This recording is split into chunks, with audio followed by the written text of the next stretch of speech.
ask Pete Buttigieg, Secretary of Transportation, United States, to speak. Thank you. I'm very pleased to be with my fellow ministers. I want to thank Minister Vissing, Secretary Shapps, Minister Alghabra, Ministers Adamczyk and Spiliotis, and all of the others who are signing today's call to action.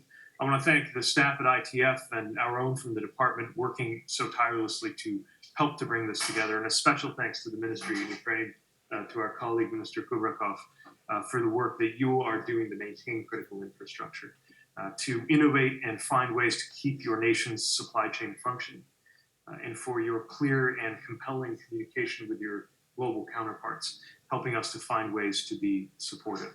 I would add it's been extraordinary to see the heroism of ordinary railway workers and others involved in transportation, simply doing their jobs, but risking their lives in order to do so.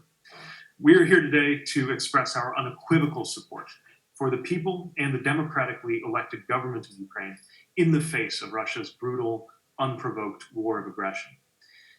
And what we know today is the International Transport Forum, the ITF, as Minister Vissing noted, traces its roots to the European Conference of Ministers of Transport, founded in 1953 in the shadow of a war that had killed tens of millions of people and destroyed transportation infrastructure across the continent. So the ECMT was founded to help rebuild transportation systems, knowing that they were needed for people to recover and to chart a peaceful future.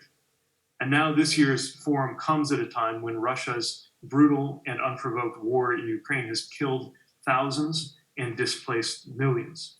We've also seen Putin, the Russian Federation, deliberately targeting Ukraine's infrastructure, bombing bridges, destroying train stations, and more, in the knowledge that strong transportation systems are part of the foundation for strong and free societies.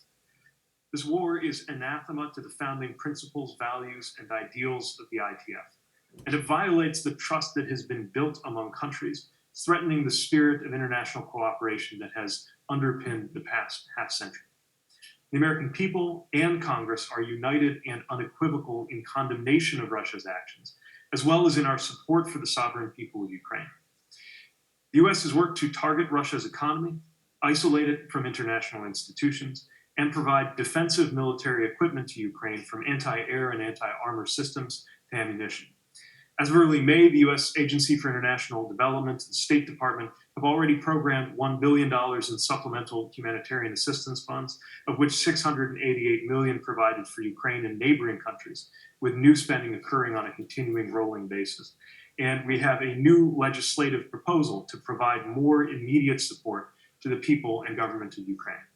It was advanced through the House of Representatives and is being taken up, I believe, as we speak in the U.S. Senate.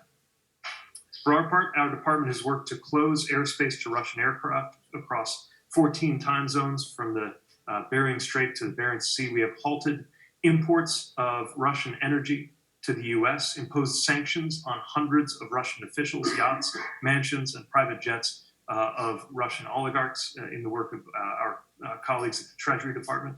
We and our allies will continue working to keep civilians safe, to support refugees and internally displaced people, and to provide food, water, and medicine to those who need them the most. As transport ministers, we believe we can focus on three things here at the same time. Immediate infrastructure needs to address the humanitarian crisis and enable supplies and material to move. Second, urgent infrastructure needs to keep Ukraine's economy running in the here and now, delivering grain and other resources that the rest of the world needs, and income to help to finance the war effort. And third, the massive long-term rebuilding of infrastructure that will be needed as Ukraine emerges from the destruction that the Kremlin has wrought.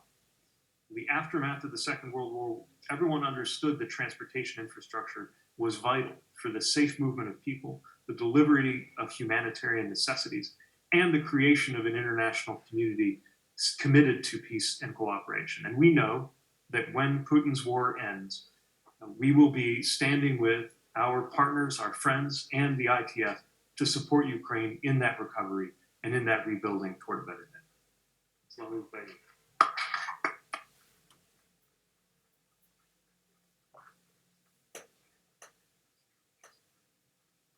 Thank you, Secretary Buttigieg.